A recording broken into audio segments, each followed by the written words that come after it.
Rated T for teen.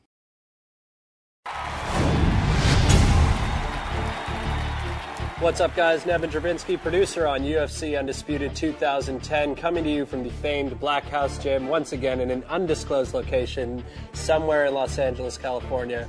I'm joined here by Mr. Ed Soares, co-owner of the Black House Gym. Thank you so much. Oh, it's my pleasure. We're going to talk today about some of the improvements and enhancements to the UFC Undisputed 2010 career mode.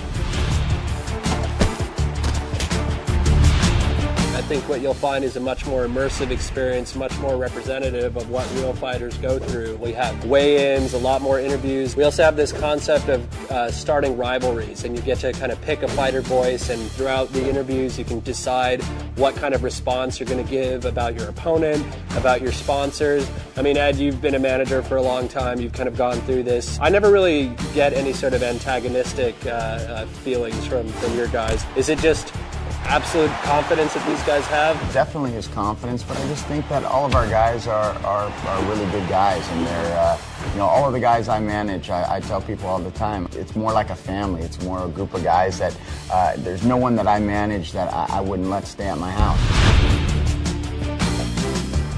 The game will actually track how you actually proceed in the game. If you're a guy that does a lot of head kicks in the game, eventually your opponents will start taking you down, or going to the ground, trying to exploit your weakness. Rogan and Goldberg might call out, like, the guy's knocked out his last 5 opponents via head kick, so you can't use the same game plan over and over again. And with your guys, what's the thought process that goes on there? All the guys like to watch a lot of the fights. Some guys like to watch it less than others, but most of the time all the coaches are always paying attention a lot to their previous fights. Every fight is different. A perfect example would be the last fight against, Cain Velasquez against Rodrigo. We really thought, even though he was knocking people out, he was really using his wrestling. So we thought that he was going to come in, and Rodrigo really believed that he was going to take him down. And he came in with the wrong strategy, and obviously Cain came in with the right strategy and won the fight.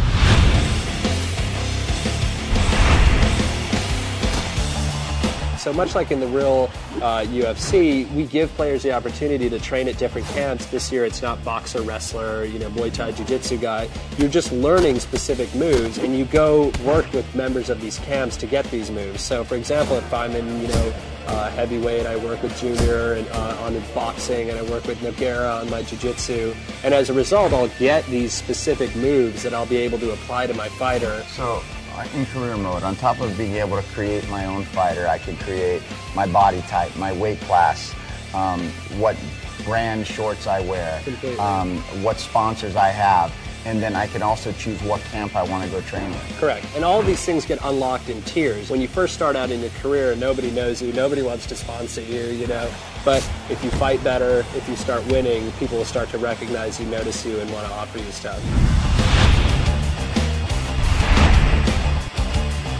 You've had like a long career in history with these guys and kind of watched them all grow up. They came from all different places. Lyoto, he got his first fight in the U.S. here, was in the WFA. And what a great segue. In our career mode, we have this aspect of where instead of, jumping right into the UFC, you actually start off your fights in the WFA, much like Lyoto, and then at some point, if you perform well, you actually get to move up into the UFC.